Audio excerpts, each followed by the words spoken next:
movimiento, la humildad es el secreto y el motor para emprender el porvenir. Movimiento nacional por la esperanza. Toda meta es visible, todo se alcanza. Movimiento nacional por la esperanza. El futuro si es posible, no pierdas la confianza. Oye, es el movimiento nacional. Buenas noches, compañeras y compañeros. Daremos inicio a la reunión virtual semanal del Movimiento Nacional por la Esperanza. Les damos las gracias a todos los compañeros que nos siguen a través de las redes sociales. Se encuentra con nosotros la compañera Itzel Ortega, la secretaria de Asuntos Internacionales. También se encuentra con nosotros la diputada federal Dolores Padierna Luna y el profesor René Bejarano Martínez. A continuación, le cedemos la palabra a la compañera Itzel Ortega. Buenas noches, estimados compañeros y compañeras del Movimiento Nacional por la Esperanza. Uruguay celebró el pasado domingo comicios para elegir a los gobernantes de 19 departamentos y 125 municipios. El país suramericano se convirtió en el quinto de América en tener elecciones durante la pandemia, después de San Cristóbal y Nieves, Jamaica, República Dominicana y Surinam. Y se midió a esta jornada con unas cifras optimistas en cuanto al control sanitario, con 2.008 casos y 47 fallecidos desde el 13 de marzo. La participación electoral fue igual o mejor en alguno de los casos a la última elección. Un 85% de los 2.7 millones de personas habilitadas para el voto acudió a las urnas en una cita que se venía posponiendo desde mayo.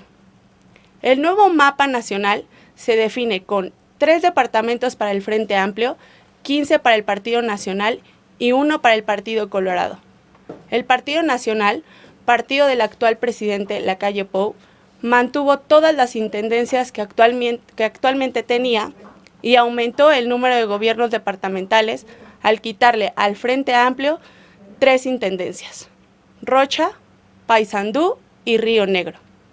El Frente Amplio logró retener las intendencias de Montevideo, Canelones y Salto, y el Partido Colorado, de centro izquierda, retuvo la única intendencia que tenía, Rivera. Un dato importante es que los departamentos en los que ganó el Frente Amplio, Montevideo y Canelones, concentran 2.1 de los 3.5 millones de habitantes del país. En el caso específico de Canelones, la victoria del Frente Amplio se dio con un 51% a favor. Confirmó lo que se esperaba: lograr la reelección del intendente Yamandú Orsi. Su figura se comienza a proyectar como uno de los referentes en el relevo político dentro del Frente Amplio y también se le ve como una posible cara al ciclo electoral que se presentará en 2024.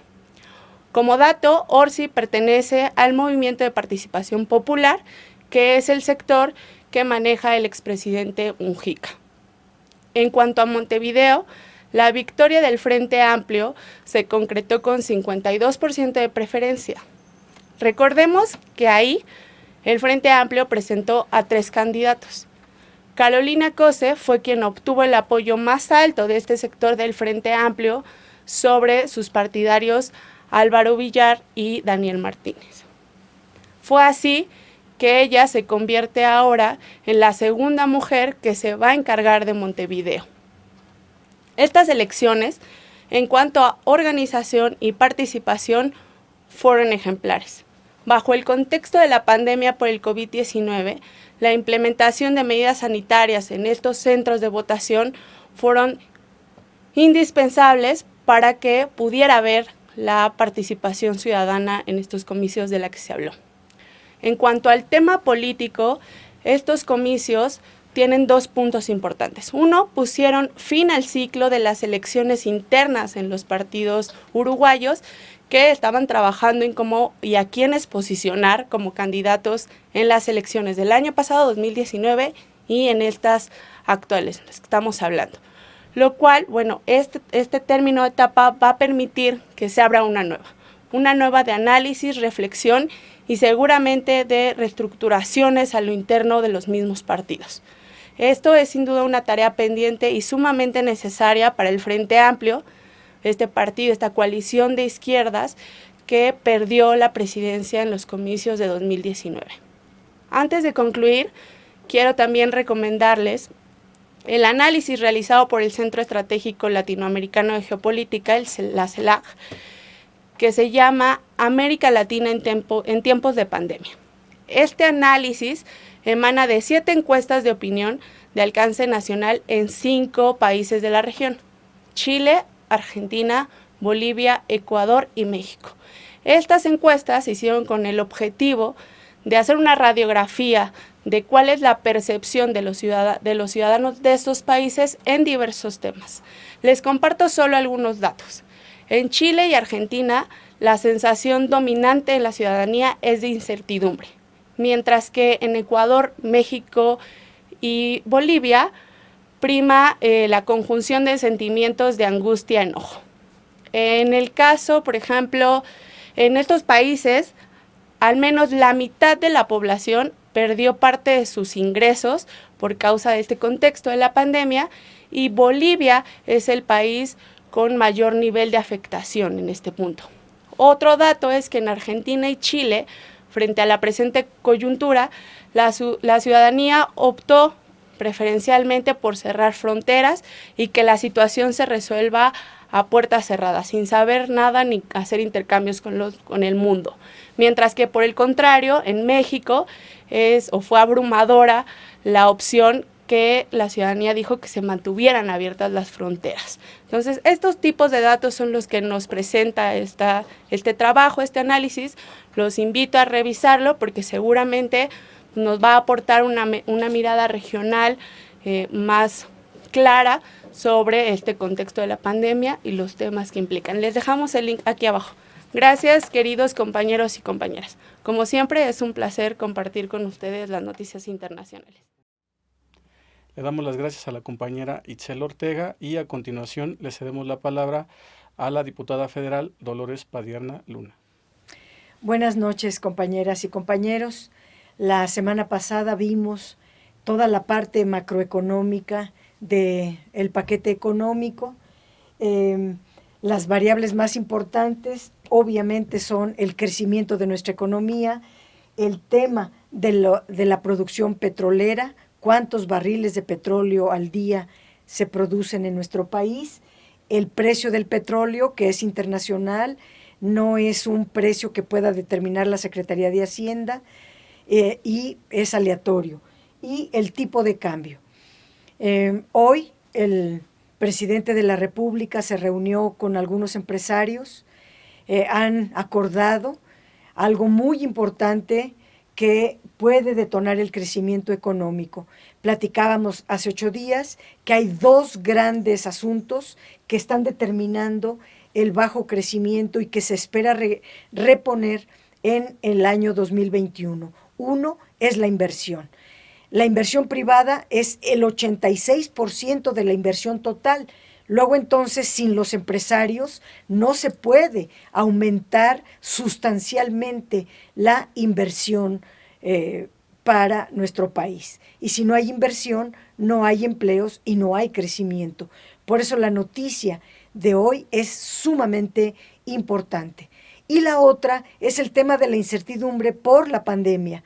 Estamos esperando que la vacuna llegue. Si la vacuna llega, se termina la incertidumbre y eso será también un detonante para aumentar el crecimiento económico. La que sigue. Un poco el resumen de los ingresos. Hablamos de los ingresos tributarios, el ISR, el IVA, el IEPS, el tema del petróleo, de las gasolinas, etcétera. Todo estos son los ingresos tributarios, los no tributarios. En total estamos hablando de 5 billones en el 2019, en el 2020 de 6 billones y en el 2021 estamos esperando 6 billones 100 mil millones de pesos, ya considerando el tema de la deuda que hoy voy a explicar. El tema de la deuda recordémoslo, se mantiene la política del gobierno de no más endeudamiento. Sin embargo, la deuda ahorita ya se incrementó como porcentaje del PIB, pero no porque se haya gastado un solo centavo de deuda, sino porque se achicó la economía. Acuérdense que dijimos que se disminuyó en menos 8%, y por lo tanto, si se reduce la economía, el Producto Interno Bruto, crece el porcentaje de la deuda. Si se devalúa el peso, el 25% de la deuda está contratada en dólares. Si se encarece el dólar, sube la deuda. Estos dos factores están haciendo que, sin gastar un solo centavo de deuda el actual gobierno, la deuda ya aumentó como porcentaje del PIB. Por otro lado, recordemos, los ingresos van a ser el 22.5%, del tamaño del 22.5% del PIB. Los gastos van a ser del 25%. Esto arroja un déficit de menos 2.9%. A esto es lo que le llamamos el nuevo endeudamiento. Viene en la Ley de Ingresos, en el artículo 1 y 2. El gasto no programable se está aumentando 3.4%. Si recuerdan, hablamos que el gasto no programable es aquel gasto comprometido, el que a fuerza se tiene que pagar, nos guste o no, como la deuda, las jubilaciones, el gasto de los órganos autónomos, etc. Y el gasto programable, que es el que gasta la Administración Pública Federal, tiene una reducción del 1%. Nuevamente insisto en el tema de la deuda, por el saldo histórico de los requerimientos financieros. En la siguiente gráfica, mejor pasamos, se ve muy claramente cómo en el 2020, por la pandemia, porque se achicó la economía y hubo una devaluación, la deuda representa el 54.7%. Eso es lo que se espera al cierre de 2020. En el 2021 bajará a 53.7%. Ese es un compromiso de la actual administración. Y 22, 23, 24, la idea que ha mencionado el presidente y el secretario de Hacienda es dejar a la deuda en el mismo nivel que tenía en enero del 2020, antes de la pandemia. Esto significa un esfuerzo muy grande, insisto, porque es una deuda muy grande que heredamos, que además está sujeta al dólar y además al tamaño de la economía. Como se espera que en el año 2021 la economía crezca 4.6%, se espera entonces que la deuda como porcentaje del PIB disminuya. El costo financiero de la deuda es lo que estamos pagando de intereses año con año. Es el monto del presupuesto que se aparta para pagar cada año la deuda. En el 2020 se apartó 3.1% del Producto Interno Bruto. Estamos bajándola a 2.9% en el 2021 e irá bajando en el 2022. La idea es que al término del actual sexenio, la deuda no rebase el 3%, el pago del Producto Interno Bruto. Esta es la variación del PIB, el crecimiento de la economía.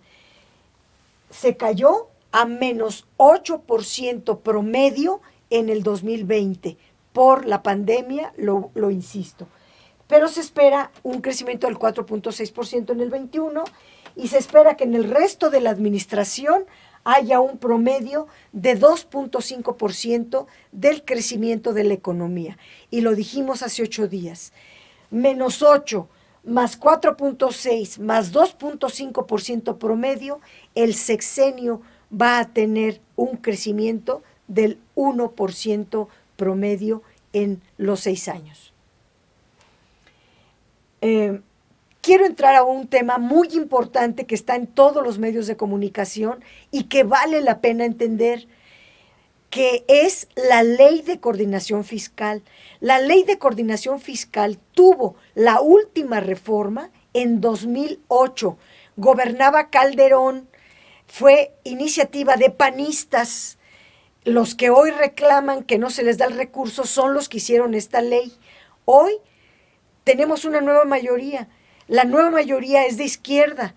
Podemos modificar la ley, pero se nos ha dicho que sería moverla a nuestro modo. Lo hemos dejado a modo de las anteriores mayorías, a modo de las derechas que gobernaban antes la Cámara de Diputados. Y me permito explicar varias cosas muy importantes de esta ley. Primero, la Ley de Coordinación Fiscal establece los criterios para determinar el monto de recursos que se le debe entregar a los estados y los municipios, a los gobernadores y a los presidentes municipales.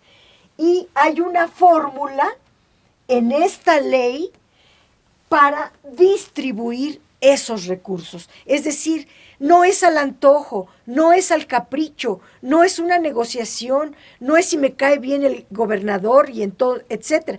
Eso era antes. Hoy se respeta la ley. La fórmula que establece la ley es la que se le entrega a los gobernadores. Solo que estaban acostumbrados a recibir recursos extralegales para someterse al anterior presidente o presidentes. El actual presidente no busca subordinar a nadie. Tiene que respetar la ley. Esa ha sido su lógica en la asignación presupuestal a los estados y municipios. Del total de los ingresos que recibe el gobierno federal, la mitad, el 50%, se entrega a los estados y municipios. Hay algunos senadores que he escuchado, hay varios diputados que lo repiten, hay gobernadores que dicen la antiquísima fórmula del 80-20, que el gobierno federal se queda con el 80% y que apenas un 20% se le distribuye a los estados y municipios, que a los estados se les da el 16% y a los municipios el 4%. Eso era hace muchos años. En el 2008 se cambió para que la mitad de todo el gasto que recibe el gobierno se le entrega a los gobernadores y a los municipios. Del total del gasto, se le llama gasto federalizado al gasto que se entrega a las entidades federativas y los municipios. Del total del gasto federalizado, es decir, de esta mitad se reparte en 42% a participaciones federales, 39% a las aportaciones federales, 19% a otras transferencias, que las voy a explicar, son los convenios que firman los gobernadores con el gobierno federal.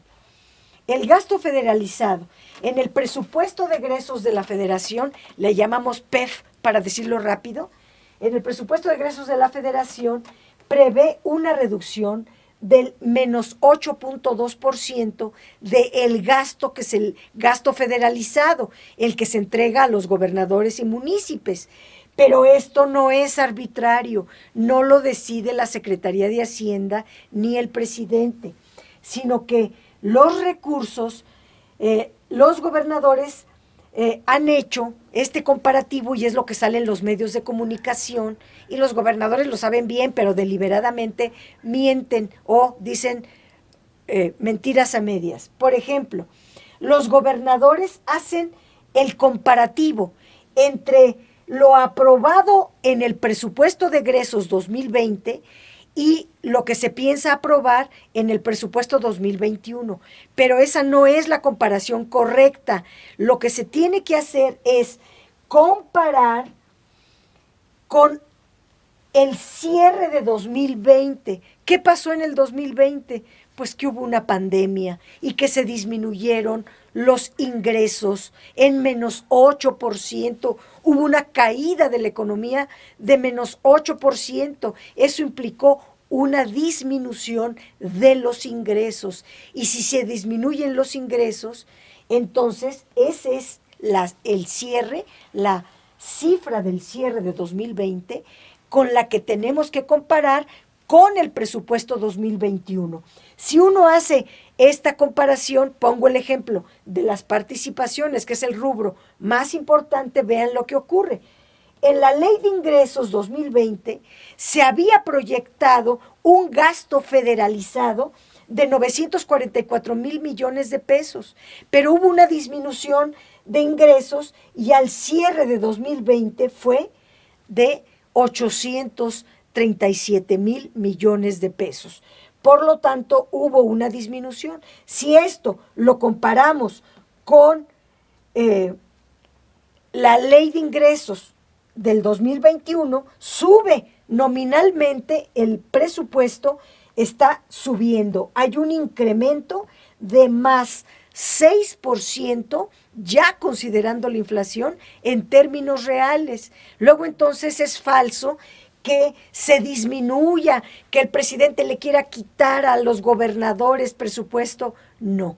Lo que pasa es que la Ley de Coordinación Fiscal establece la fórmula de reparto, por una parte, y por el otro, estamos aumentando el presupuesto, no tanto como se puede, porque la economía se espera que crezca. Ojalá, si crece el gasto federalizado y se les da más, pero eso depende de que aumenten los ingresos. Ahora bien, la asignación de dinero que se entrega a los gobernadores y presidentes municipales no la decide la Secretaría de Hacienda, la decide la Ley de Coordinación Fiscal. ¿Quién la hizo? Las anteriores mayorías, el PRI, el PAN, no nosotros. Participaciones federales, ¿cómo viene en el presupuesto 2021? Bueno, ¿cómo se calculan? Pues como un porcentaje de toda la recaudación federal, que ahora será menor en el 2021 en 4.3% respecto de la aprobada en el 20, no en el cierre, sino de la aprobada en el 2020. La recaudación federal participable se obtiene de todos los impuestos y la mitad se les da. Pero ¿por qué se afecta la recaudación federal participable? Por varios acuerdos de ley que aprobaron las anteriores mayorías y que todavía tenemos. Por ejemplo, los derechos de minería, los derechos que se cobran a las mineras, primero son muy bajos, pero además se les regresa el IVA, porque como la minería es una actividad considerada primaria, todas las actividades primarias que gastan IVA, al final del año fiscal se les devuelve el IVA. Entonces, aunque haya recaudación de derechos de minería, es muy bajito porque se les regresa, se les devuelve el IVA. Esa es una causa de por qué se disminuye la recaudación federal participable. Otra, el impuesto sobre la renta se ve disminuido porque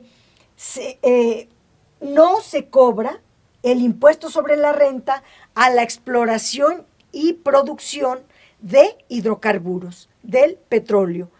Eso viene en la Ley de Ingresos sobre Hidrocarburos. Esa ley se hizo en la reforma energética y dice que se cobre, pero se ha decidido no cobrar ese impuesto para incentivar la exploración y la producción de petróleo de las privadas, porque a Pemex sí se le cobra. Luego, también el impuesto sobre la renta se ve disminuido porque no se incluye el impuesto sobre la renta que se cobra a los trabajadores al servicio del Estado, lo cual es correcto. Luego, tampoco se incluye el impuesto de automóviles nuevos, porque es un impuesto que cobran las entidades y no se incluye algunos conceptos del impuesto especial sobre producción y servicios. Si se corrigiera todo eso, aumentaría la recaudación participable, pero son temas muy sensibles. Yo diría que el que debemos de cambiar es el de la minería, porque pagan muy poquito y se llevan un montón de ganancia. Las aportaciones federales, que es todo el ramo 33, son lo que le llamamos rápido fondos. Hay muchos fondos. Aquí están varios muy, muy importantes. El FONE, Fondo de Aportaciones a la Nómina Educativa y Gasto Operativo. El FASE, aportaciones a los servicios de salud. Vamos a ver cómo se incrementa esta vez, también el FONE.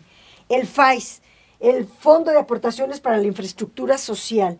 El FORTAMUN, aportaciones para el fortalecimiento de municipios, todavía se llama demarcaciones territoriales del Distrito Federal. Lo dejamos así para que vean que la nueva mayoría, la coalición Juntos Haremos Historia, que tenemos amplísima mayoría, podríamos hacer leyes mejores, pero hemos decidido irnos con calma hasta que se haga un verdadero consenso de que en el país hace falta reformar todas estas leyes para ver si se hacen más justas, porque la verdad tienen un montón de fallas, de lagunas, que favorecen a muy poquitos. En fin, iba yo, el FAM, el Fondo de Aportaciones Múltiples, el FAETA, me voy a ir más rápido, pero son todos los fondos que se reparten son las aportaciones federales que se le entregan a los estados y municipios.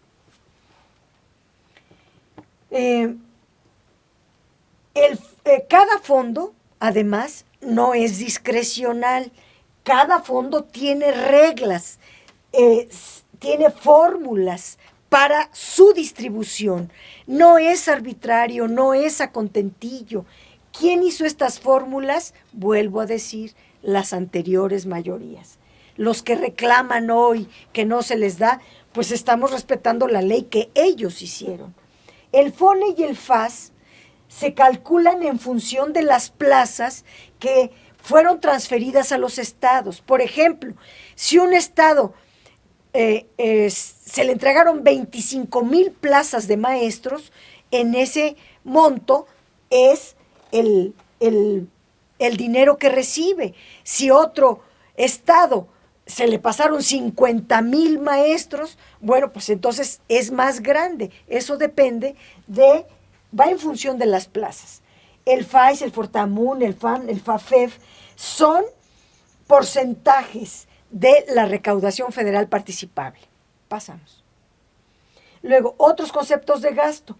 El FIES son los subsidios que se otorgan a través de fideicomisos para la infraestructura de los estados, y el FEIEF, que es el Fondo de Estabilización de los Ingresos de las Entidades Federativas, se le dio el 100% que había en ese fondo, en el 2020 se le dio a los estados como correspondía para compensar sus ingresos que se disminuyeron por la pandemia.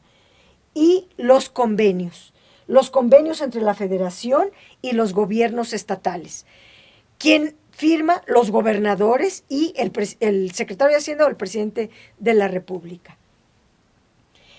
En síntesis, los ingresos públicos totales son 5.5 billones más 756,000 millones del financiamiento, del tema de la deuda. En total van a ser para el 2021 6.2 billones de pesos. 6.2 billones de pesos. Pero, mucho ojo, el 80% ya está comprometido.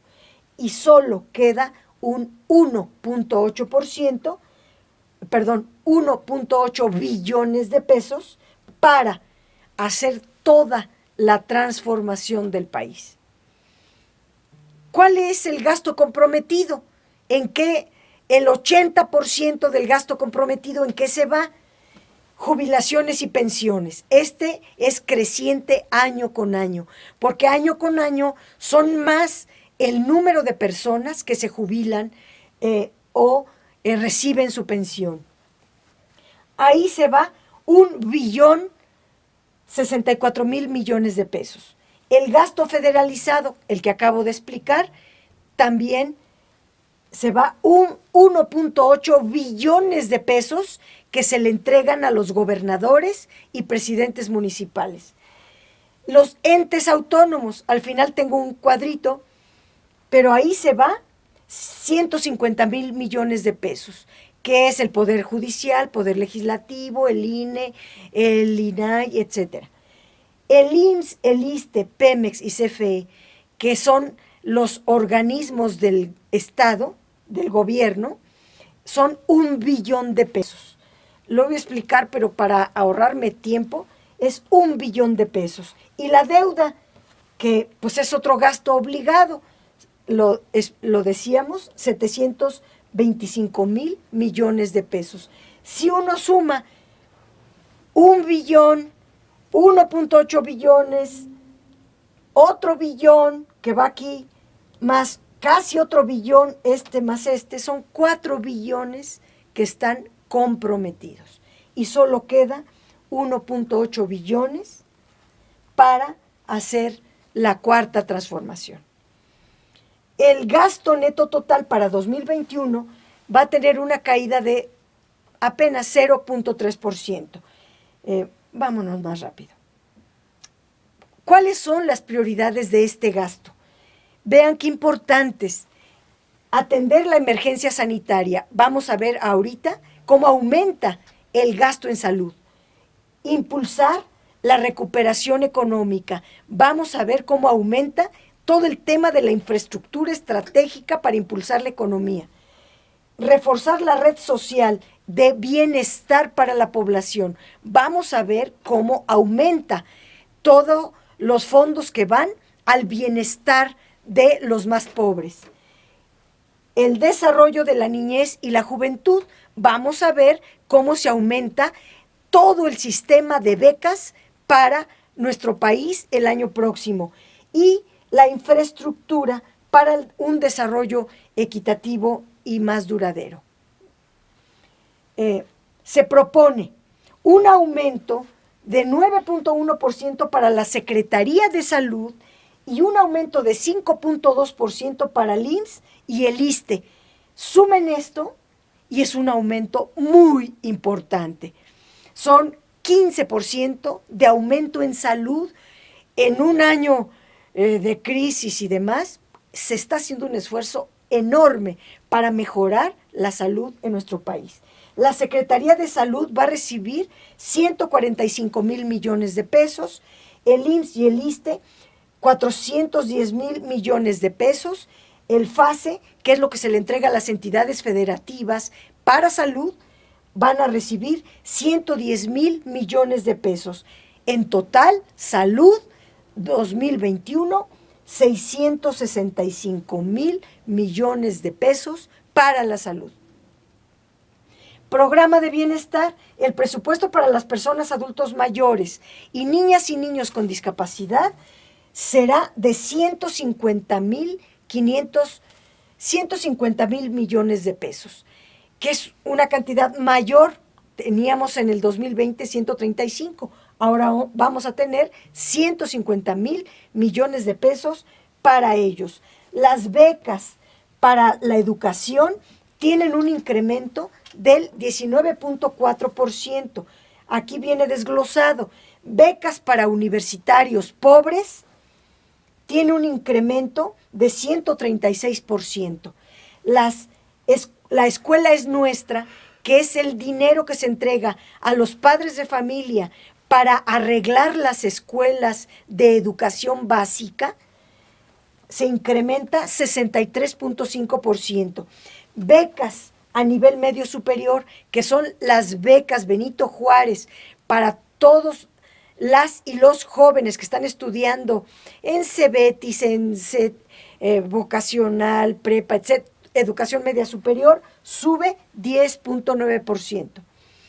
Programas de bienestar, jóvenes construyendo el futuro, disminuye un poco, porque se entiende que los jóvenes construyendo el futuro ya aprendieron y están siendo inscritos o contratados en algunas empresas, fábricas, en fin, que ya tienen otro empleo, y disminuye un poco.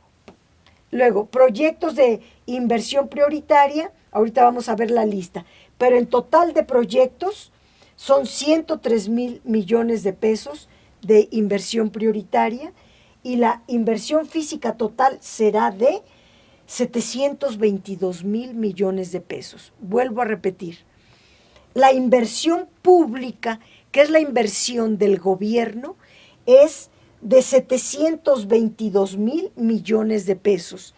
Tiene un incremento muy grande de 14%. Es un esfuerzo grande, pero nunca la inversión pública podría sustituir a la inversión privada, porque la inversión pública representa apenas el 14% de la inversión total y el 86% restante es la inversión privada. Ahora, otro de los grandes objetivos que tiene el gobierno es asegurar que el sector energético se consolide como un motor principalísimo de la economía. Pemex aumenta su presupuesto, poquito, pero aumenta. El que se reduce es el de la Comisión Federal de Electricidad por dos razones. Porque la CFE está logrando renegociar los contratos leoninos, que era un robadero en despoblado, y se espera que de ahí tenga ingresos propios, luego entonces del presupuesto se le disminuye un poco. Y otros programas sociales prioritarios van a recibir la importantísima cantidad de 335,000 millones de pesos. Al ratito vemos el cuadro. Aquí está. Los 335,000 millones están aquí. No los voy a explicar todos como la vez pasada, que me tardé mucho, pero es agricultura, ganadería y desarrollo rural. Aquí viene un gasto muy importante. En economía, que es el apoyo a las microempresas, las tandas del bienestar y todo lo que es SEDATU, desarrollo territorial y urbano, vivienda, etcétera. Todo lo demás ya lo expliqué. En total son 335,000 millones de pesos. Aumenta de 313 a 335,000 millones de pesos. La Secretaría de Hacienda propone para 2021 un gasto total, lo repito, de 6,295,000 millones de pesos. Es apenas un 0.1% menor que lo que tuvimos en el 2020. En síntesis, la gran síntesis es: la situación financiera para 2021 será muy complicada si no encontramos la vacuna. Los recursos serán escasos y existe el riesgo de que sean menores a los estimados aquí en el paquete económico si no encontramos la vacuna. El presidente nos ha estado informando, el doctor Hugo López-Gatell nos ha estado informando diario de que vamos bien, de que hay 5 vacunas en distintos países, donde México va muy bien y va a tener prioridad para que sea el país al primerito que se le entreguen las vacunas en cuanto la fase 3 de esas vacunas quede resuelta. Del total de recursos, el 80% ya están comprometidos y el 20% disponible es para usarse en las prioridades del actual gobierno. Aquí quiero subrayar que las derechas, la oposición, en la tribuna van a decir: ¿por qué no le dan a tal programa? ¿Por qué no al otro programa? Que son los programas de Peña Nieto, de Calderón. ¿Por qué se está priorizando a los programas del presidente Andrés Manuel López Obrador? Pues porque él ganó la elección y porque tiene todo el derecho de decidir cuáles son los programas prioritarios a los cuales se destina el presupuesto. ramos autónomos. Aquí se van 147 mil millones de pesos del gasto total. Poder legislativo, 15 mil millones de pesos. Poder judicial, 72 mil millones de pesos.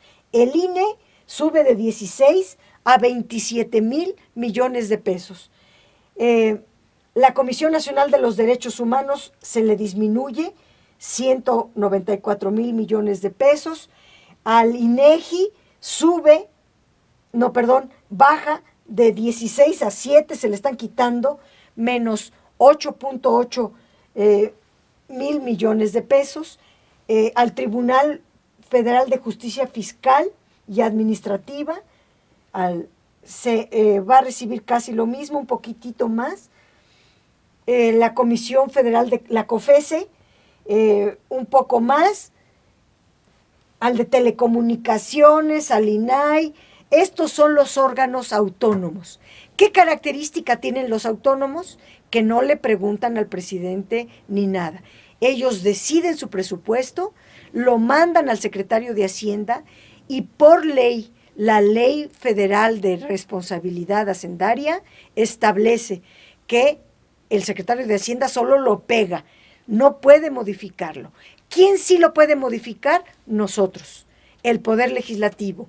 La Cámara de Diputados es quien puede modificar estos montos, en algunos casos altísimos, como por ejemplo, tenemos que estudiar muy bien.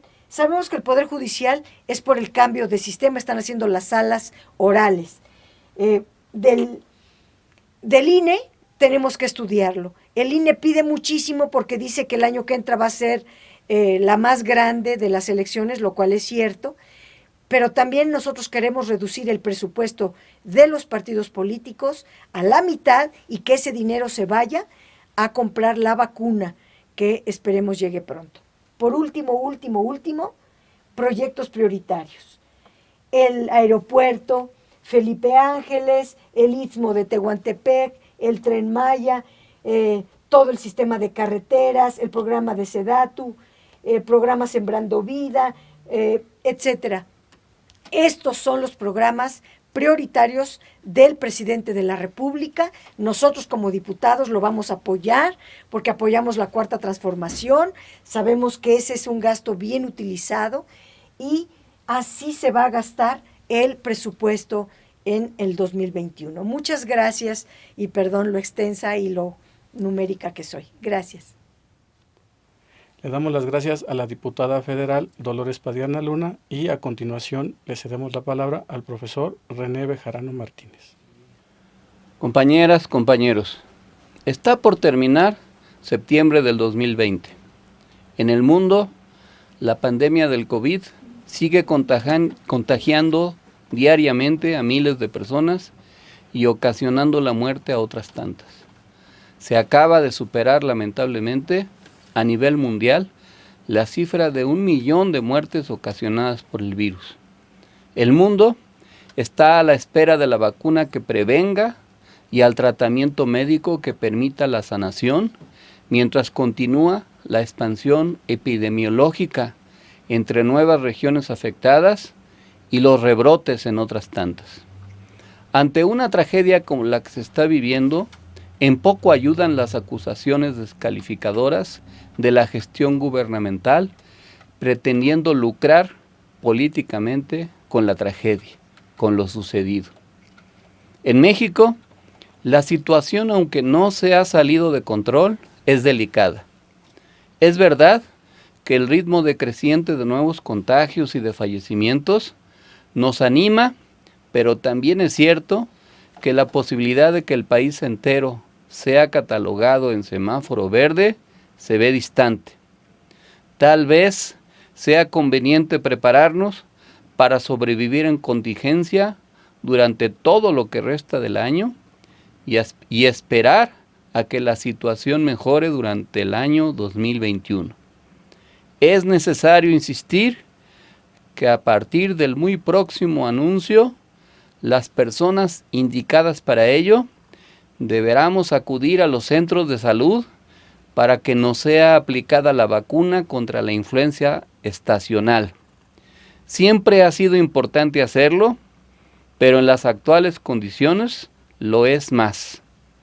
Es necesaria la adaptación social para las nuevas condiciones de vida, sin relajar las medidas preventivas para evitar los contagios, al mismo tiempo que mejorar nuestros hábitos alimenticios, evitar el sobrepeso y la vida sedentaria sin ejercicio físico. A nivel global, las condiciones económicas de los países han ido mejorando paulatinamente. Estamos atentos al curso que está tomando la campaña electoral presidencial en Estados Unidos. En noviembre habremos de conocer los resultados y de ellos se derivarán múltiples consecuencias.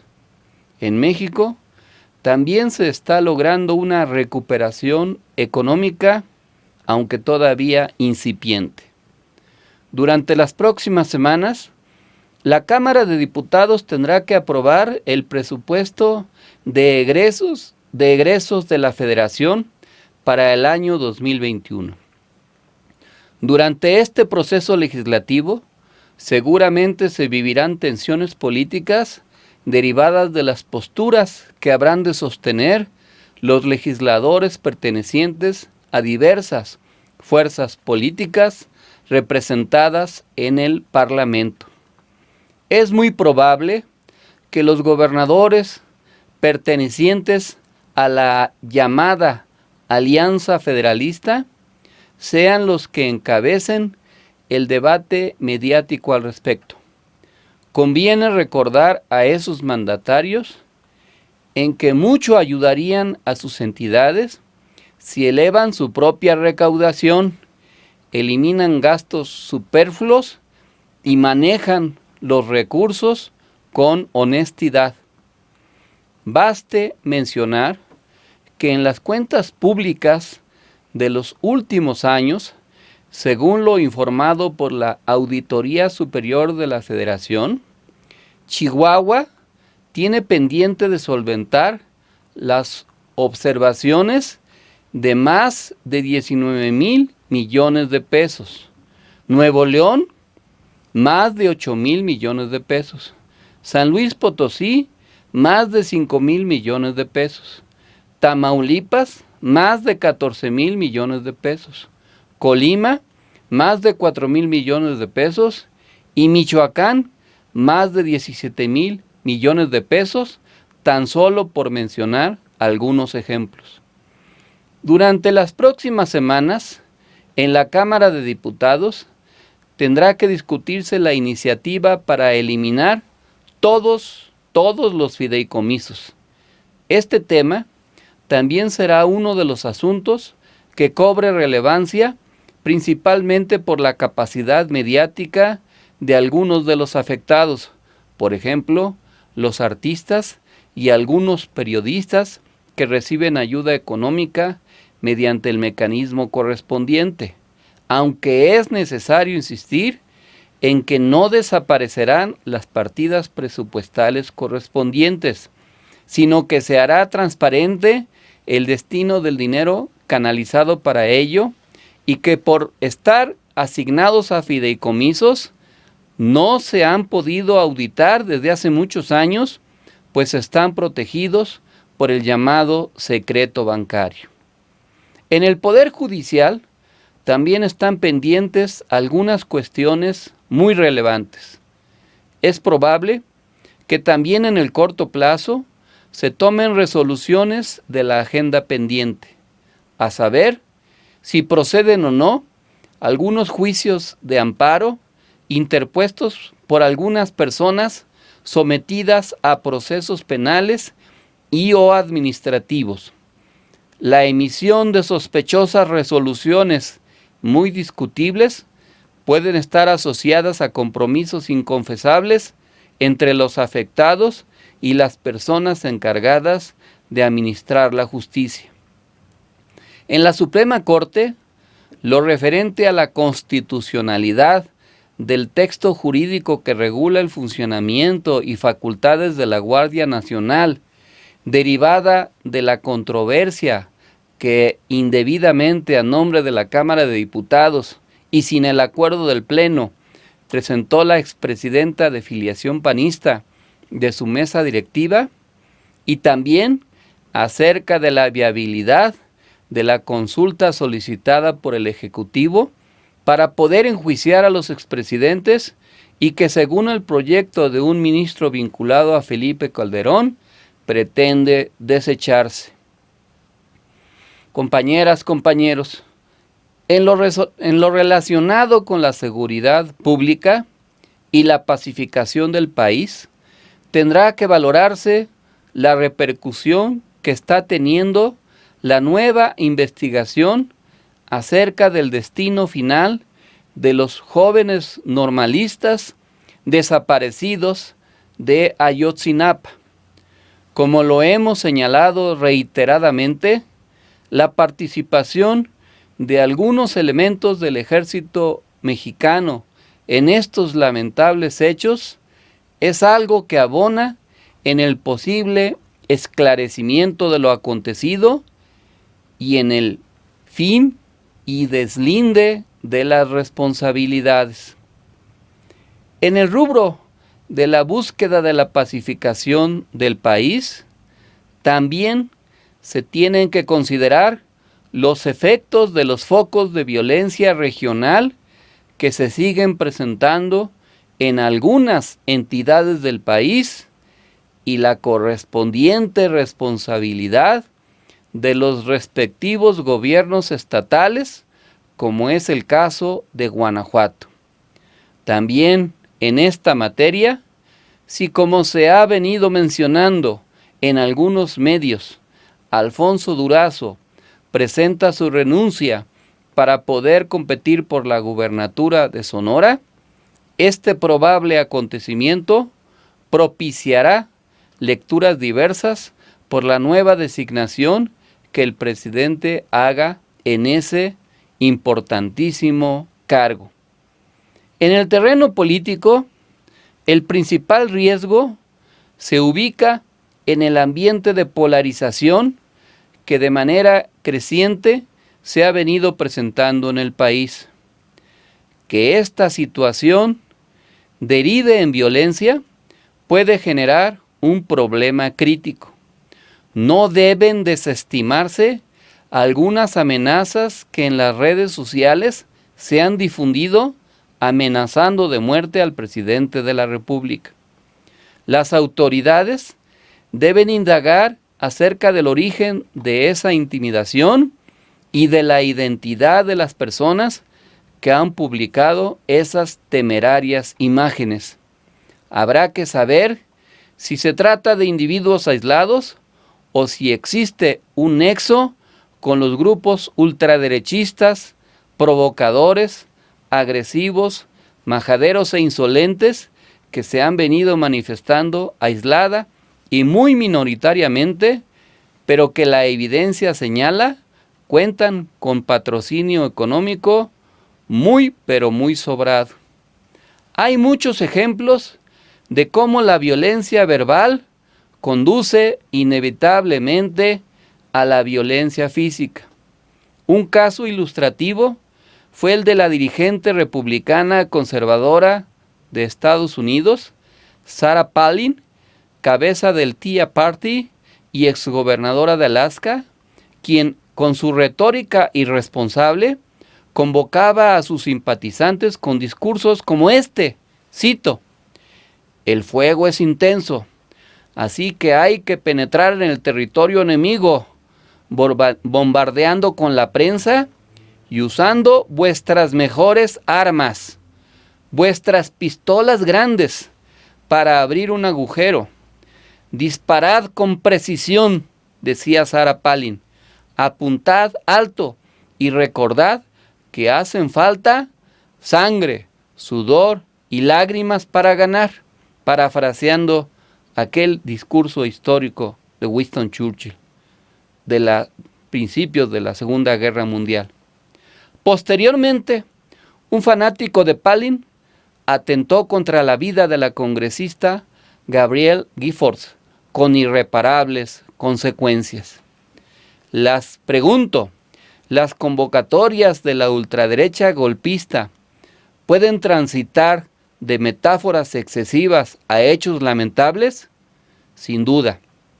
Por ello es necesario mejorar la calidad del debate y aislar a los pequeños grupos violentos de variado signo ideológico, pues conforme se vayan acercando las competencias electorales, puede enrarecerse el ambiente político y derivar en acontecimientos indeseables para la salud democrática de la nación.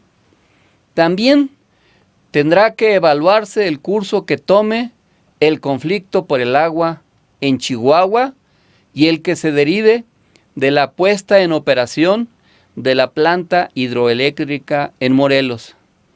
El avance de los proyectos emblemáticos de la Cuarta Transformación y la asignación presupuestal correspondiente también figurarán en el debate mediático. Nos referimos al Tren Maya, a la refinería en Dos Bocas, Tabasco, al aeropuerto Felipe Ángeles y al corredor interoceánico en la zona del Istmo de Tehuantepec, entre otros.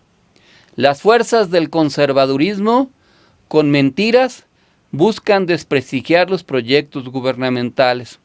Un ejemplo reciente fue lo publicado primero en redes sociales y luego retomado por algunas televisoras acerca de una supuesta inundación de las obras de adecuación en Dos Bocas, Tabasco, con imágenes que correspondían a la situación de hace un año, o en el caso de la inexistente sustracción de un auto marca Lamborghini de modelo reciente atribuida a Santiago Nieto, cuando ese vehículo había sido subastado públicamente meses antes. La lucha contra la corrupción seguirá siendo uno de los temas más importantes en las lides políticas.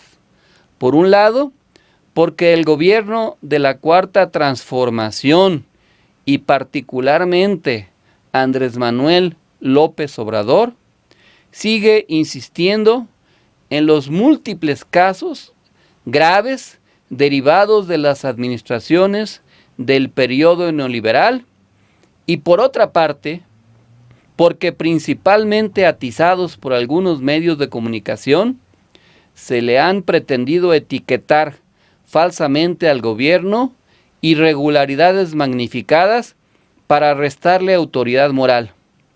Esta última situación puede acrecentarse cuando la Auditoría Superior de la Federación haga público el informe de resultados de las auditorías para el ejercicio fiscal del año 2019. Continuará la guerra mediática basada en calumnias, difamaciones y mentiras vertidas sin rubor alguno por los nostálgicos del periodo neoliberal. En octubre se llevarán a cabo las elecciones locales en Coahuila e Hidalgo. Los resultados serán parte del prolegómeno de las elecciones intermedias del año entrante. Se verá el comportamiento de los partidos de la oposición, particularmente del PRI y del PAN. En estos partidos, como en los demás, también repercutirán las resoluciones que el Tribunal Electoral Federal tome con respecto al registro de nuevos partidos políticos nacionales.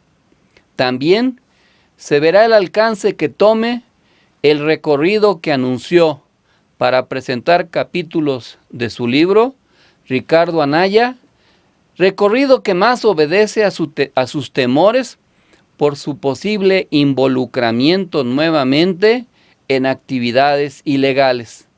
Tal vez lo que pretenda sea construirse una versión que le sirva para autovictimizarse ante posibles medidas de apercibimiento judicial de carácter penal.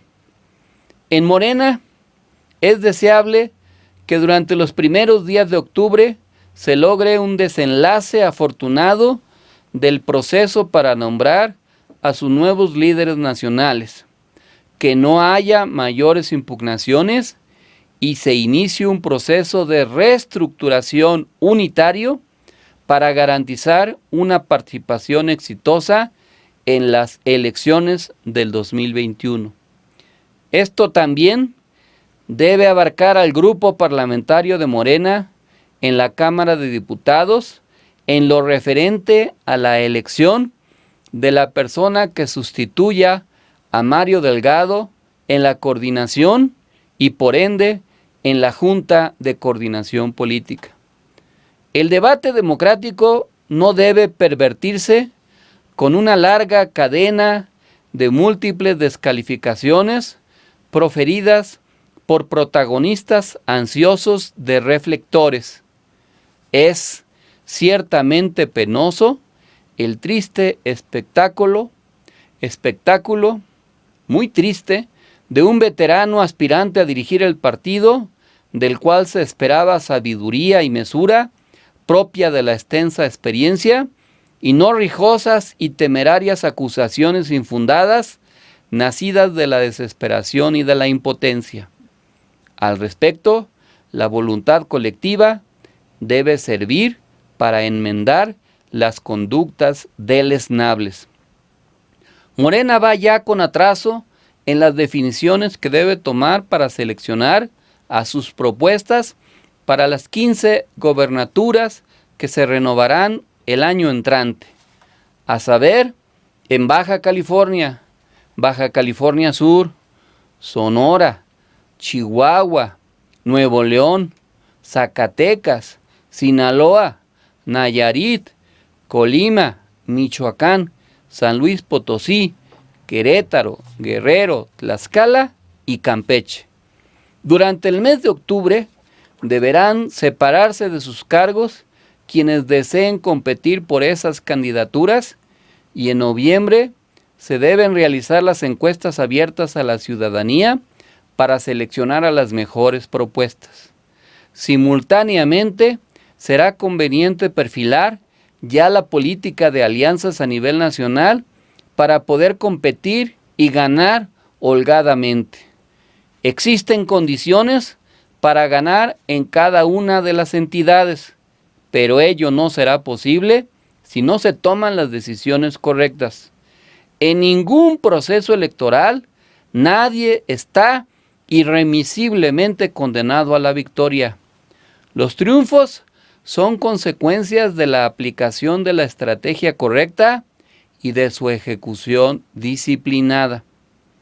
El Instituto Nacional Electoral ha venido tomando algunas determinaciones para la renovación de los llamados órganos político-electorales locales, mejor conocidos como OPLES, por sus siglas, y deberá aprobar próximamente las reglas que deberán acatar los legisladores federales que pretendan optar por la reelección. Las fuerzas conservadoras que pretenden restaurar al antiguo régimen se han propuesto quitarle a las fuerzas progresistas la mayoría parlamentaria en la Cámara de Diputados para poder así debilitar y retrasar al proyecto de la Cuarta Transformación. Por nuestra parte, al igual que con las candidaturas a las gubernaturas, en el caso de las diputaciones federales, también será necesario levantar encuestas para saber qué legisladores federales conservan en sus distritos un buen nivel de aceptación y por ende sean susceptibles de optar para competir nuevamente. Recordemos que tan importante es asumir la responsabilidad para ostentar una candidatura como prepararse y asumir el no tenerla. Que nadie pierda la cordura y la estabilidad emocional por no poder competir en una elección por un cargo de representación popular. El reto para las fuerzas progresistas será consensuar las miles de candidaturas a legisladores locales, presidentes municipales e integrantes de ayuntamientos con profesionalismo político, sin rupturas y con las mejores propuestas de hombres y mujeres que nos representen adecuadamente. Este proceso va a requerir de madurez, responsabilidad y oficio político. Estaremos, por el número de cargos en disputa, ante una elección de magnitud considerable. Son legítimas todas las aspiraciones, pero éstas no deben desbordarse y derivar en ambiciones irracionales. La confección de la plantilla de todas las candidaturas será una obra como de filigrana que requerirá oficio político, compromiso, madurez, responsabilidad y una actitud generosa para con la causa justa en la que todas y todos participamos.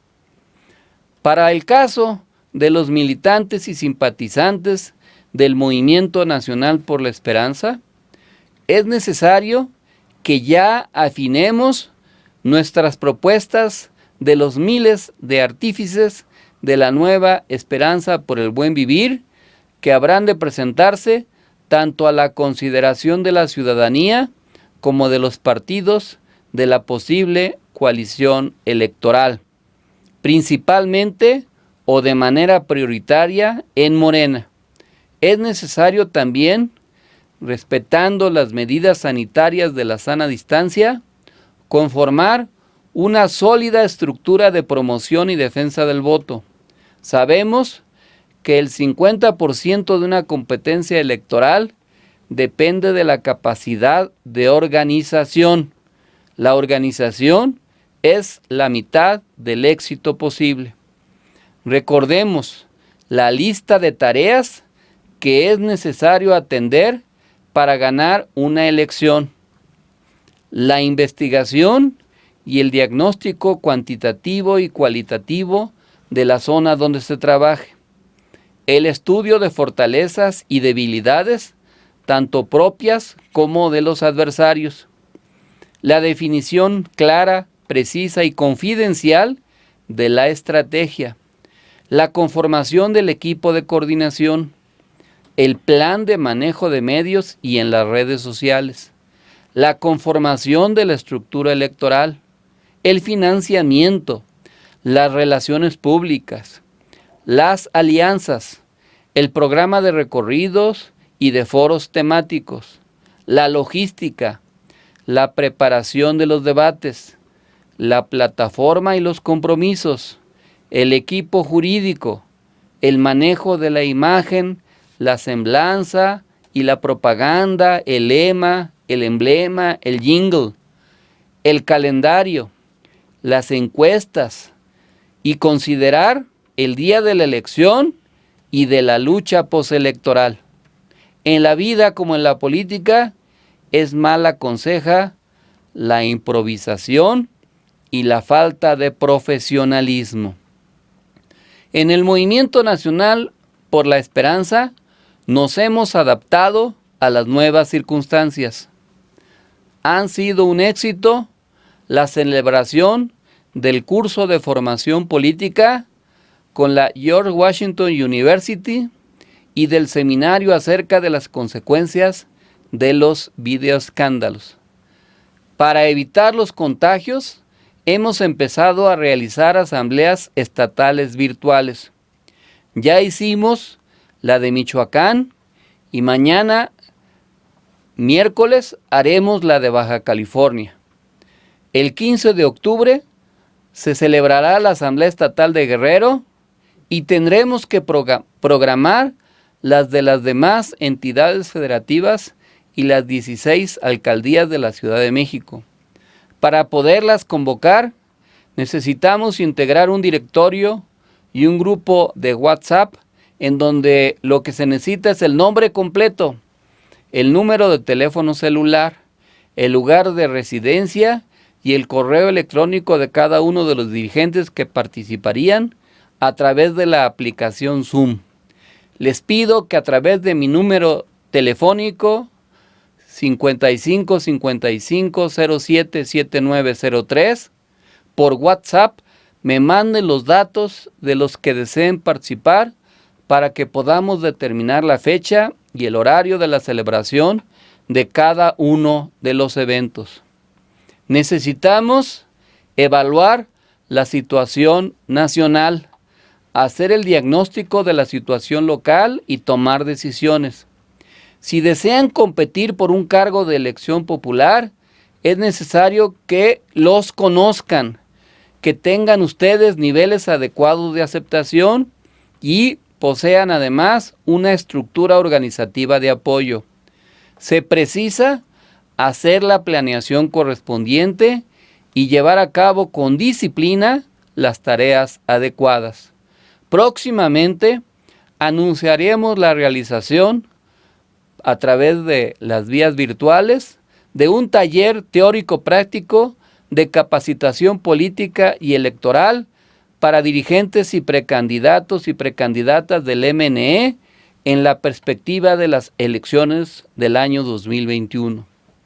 Recuperemos en la práctica la noción de partido-movimiento.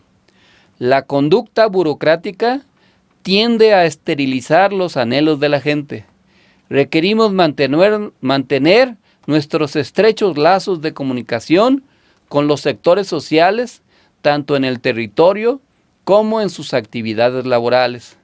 Mantener la perspectiva de género y de la renovación generacional. Procurar siempre la formación política. Mantener cotidianamente la mística de trabajo en equipo.